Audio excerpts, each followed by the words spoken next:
Itu keluarga korban kasus kecelakaan di kilometer 58 Tol Jakarta Cikampek mendatangi posko disaster victim identification Polda Jawa Barat di RSUD Karawang, Jawa Barat untuk tes DNA. Ada 7 keluarga korban yang tiba di RSUD Karawang untuk melakukan tes DNA. Berdasarkan hasil itu, polisi sebut sudah ada 11 korban tewas yang teridentifikasi. Menurut rencana, 2 jenazah korban akan langsung diserahkan ke keluarga.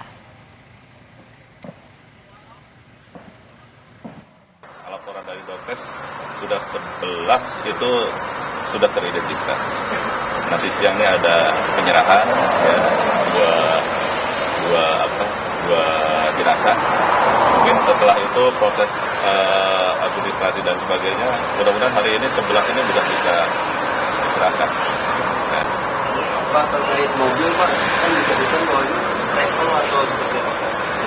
Nah ini masih kita ini juga perlu keterangan dari saksi-saksi.